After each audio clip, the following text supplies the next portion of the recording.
Hello everyone, just back from my week's holiday been back a fortnight from my week's holiday in Cornwall, but this is just after I got back, and big changes in the garden. Autumn has really taken hold, all the leaves are falling from the tree, and obviously I need to check the pond with all these leaves falling down, so we've taken a little look at the pond, and because of the duckweed it doesn't look as though there's many leaves in the pond, but actually there's a week's worth of leaves in the pond, so I really need to tackle this as quickly as I can, because once the leaves sink to the bottom it's hard to remove them, and with all the amount of leaves left still on the cherry tree and the birch tree, I need to be on top of it quickly. Once I've got these leaves out, it'll just mean going up to the pond every day, but I always have a stroll in the garden every day, and just removing the surface leaves before they've sunk. But the other surprise was Freckles! Look at Freckles! She's absolutely blooming. I've worried about this clematis all through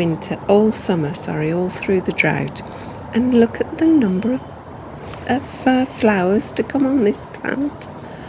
I'm absolutely stunned by it. I knew there were a few before I went away, but they're swollen up now. I'm so happy for the insects. There's plenty of food there. They're great for pollinators, so a good food source. And look at the Acer. That was red when I left. Beautiful red leaves, and the Guelder rose.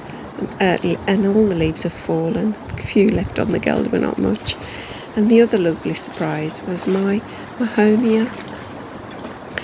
All the flowers are open now. Look at them, absolutely glowing in the light, aren't they? Beautiful plant. It's very prickly, but it's stunning, and late pollinators absolutely will thrive on that, as well as blue tits. I have seen blue tits pollinating it too, so a lovely couple of plants for the overwintering insects. And also look at all the leaves off the damsons and off the ash trees. Big change since I came back. They were still hanging on when I left. Still on my cherry tree though, and the birch. The pond is absolutely full of leaves. You can see the ones on the surface, but below, I'm not sure if the camera will pick it up, but they're all below too, so I've got quite a lot to get out. So to start, I've just raked as many leaves away from the pond as I can and put them on the borders, and now it's a case of taking out the leaves, and I've got 2 buckets of rainwater. I put some of the stuff in there in case there's any tadpoles or other creatures. I'll give it a swish and they usually sink to the bottom, and then I can remove the leaves and things. I'll show you what it looks like, how much I get out, and what it looks like in a short while. It won't be long. Okay, so this is the process. As I've got the leaves out, I've piled up all the oxygenating plants on the side and put that straight back in once I'd finished. The bucket is full of leaves and duckweed mainly, but if there's any tadpoles, which do overwinter in ponds sometimes, and any little creatures, I shall give that a good swishing around and check them. Then I put them again into a second bucket to help make sure I've got everything off. So that pile's to be done, and that pile's waiting to be done, and this little pile is what I've got out so far. The pond is very churned up because I've had to get right to the bottom of the pond, but it'll all resettle. So hopefully, if I can get them quicker, I'll just come up each day and get the ones that are on the surface before they sink. It'll be less hard work for me. Okay, I'm not sure if you can see them, but oops, I'm going to drop you in the pond bucket. There's some little shrimps on the side. We scoop and then you'll see them more. You see all those? There we go. You see all those little creatures moving? So that's all that's left in the bucket. So all of those are safe. I will tap those all back into the bucket, and they'll be fine. And I'll tip the water back into the pond. So that's what I'm rescuing. I haven't come across any tadpoles, but lots of freshwater shrimp. Okay, that's the finished look. I've put, obviously all the oxygenators went straight back in. All the leaves are out, apart from any that are right at the very bottom that I couldn't find, but much better than it was. It's not good to allow all the leaves, the volume of leaves that are going to fall into this pond, to rot in the bottom. It affects the water quality. It changes it. It makes it more acidic, and it's just not good for the wildlife that enters the pond. So yeah, a lot better. But it's something I'm going to have to do every day now I'm back home, because if we look up at the cherry tree and the birch tree, there's still lots of leaves to come off, as well as, I think probably, if I might cut that back actually. That's I forgot the name of it, but that probably dropping its leaves in too, so I'll perhaps cut that plant back. It's a pond plant. Is it, let me think, is it purple loose strife? I can't remember. Anyway, yeah, I'll probably cut that back. Lots of seeds on it, but they're just going to fall into the pond, which is not really helpful, is it? So, yeah. But breezy and tons of leaves in the garden, but all on the borders. Really good for the borders. Acts as a mulch, a natural mulch. Always, always done that. I have bagged them up in the past to make leaf compost, but not done that for many years. So yeah, if you've got leaves, get them onto your borders. Protect the plants for the winter. My next challenge was to build a bug snug, as shown on Isabel, my wild Welsh garden. As demonstrated, there's a little short video on her channel, well worth watching. My only problem is I can't find anywhere to put one. Everywhere I think, oh, I'll put it there, there's so many plants coming up. I'm just concerned I'm going to damage more plants. And as you all know, I've got this wood pile up the top of the garden.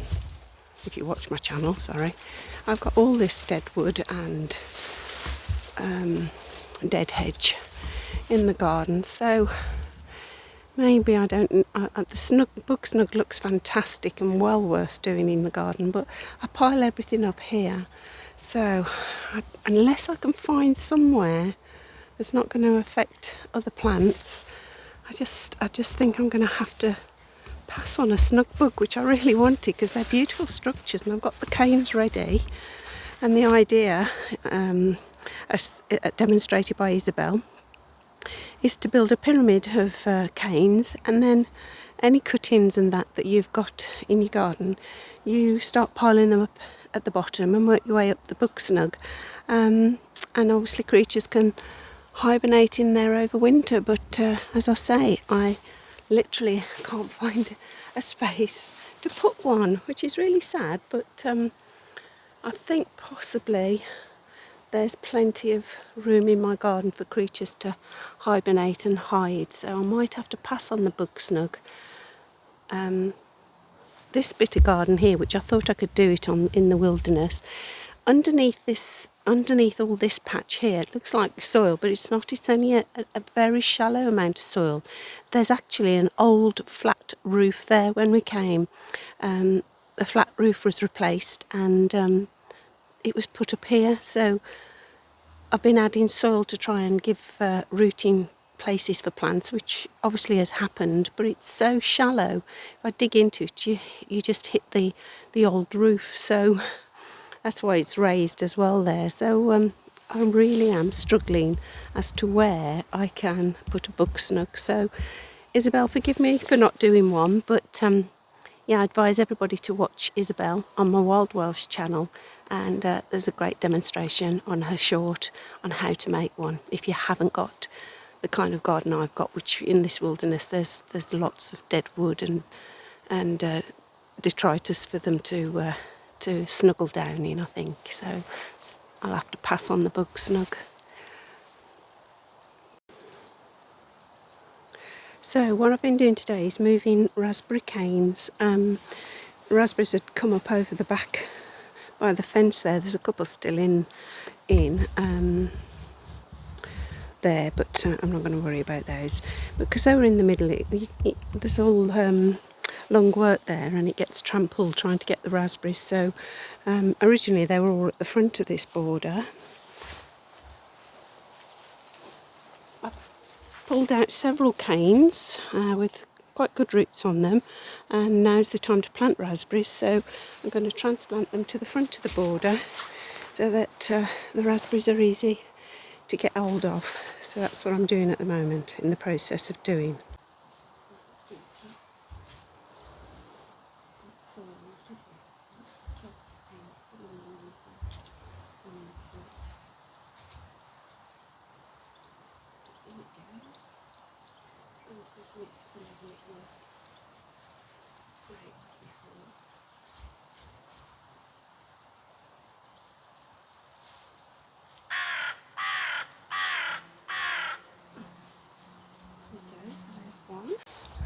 And there we go, planted them all at the front of the border, so I'll just give those a good watering, and hopefully we'll have plenty of raspberries again next year, but in easy reach.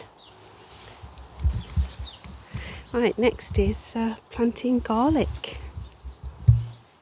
Lovely gift come through the post while I've been away, and it's very kindly been sent to me from Annie on YouTube, Annie's Kitchen Garden. Well worth watching if you can take a look. She grows everything she eats virtually from her garden. She was an allotment holder, but now uses her garden as her little allotment. And yeah, she's very knowledgeable and obviously very generous. She sent me a garlic bulb, so I've got an unpackaging to do. Let's see what the bulb looks like.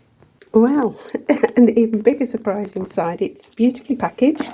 And look what else she sent me, some Kent blue peas. I've never grown peas before, so that's going to be good fun to do. Rare heritage origins are Seven Oaks, Kent in the 1940s. So, oh my goodness, thank you, Annie. That is so kind. I'm trying to do this one-handed. Let me open the box. Hang on, let me open the box. Wow. What a beautiful pea flower. I'm going to look forward to growing this. I hope I do it justice. As I say, I've never grown them before, but look at all the information. So that is just fabulous. Thank you, Annie. It's really generous of you. Thank you.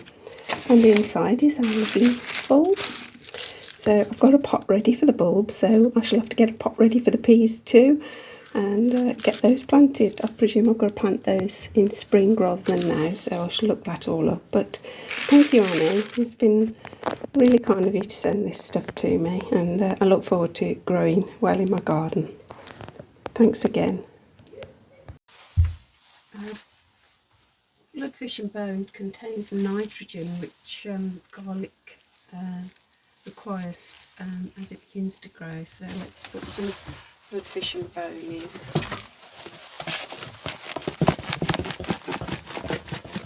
I'm not sure I have enough. It's a good one there to ground.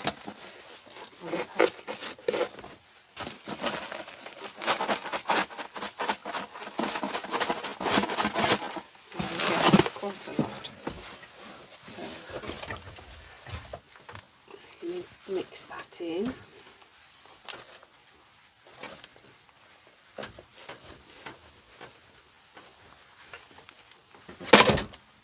Oops. Get that down right where the bulb's going to go.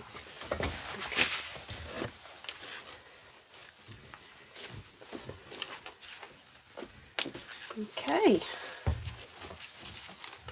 It's just splitting the bulbs out now. Lovely healthy bulb, and you just got to get the clothes out carefully. Try not to damage them as you do this. And there's 3, 4, 5,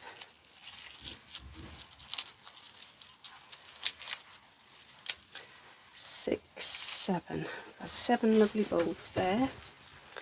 So hopefully they will grow into really lovely garlic for me. in there. Right, now, some people say that, I'm not sure if you can see it, that's what's called the plate, and you have to be careful with that not to damage it, so don't sort of ram them in, just make a little hole with your finger and put the clove in so it doesn't damage them. There's quite a lot of room in here, so I'm thinking I might double it. Excuse me. So, there. I'm not putting them right in yet. One there, one there, one there, and one there. That gives me a bit of planting room there. I was thinking of doing some carrots next year or something, so that'll perhaps give me some room for some carrots. I could perhaps move them up just a touch. I think that's plenty of room. If you think the bulb gets so big, it'd be great if it got that big, but you know, just judging the size the bulb can get, that should be fine. The only thing I've got to be careful of is that I think it might be just with onions that birds don't pull them out, but it should be okay. So a little finger hole, put it in, cover it up. I hope you can see, yeah. Hole, drop it in, cover it up. There's lots of worms in this soil.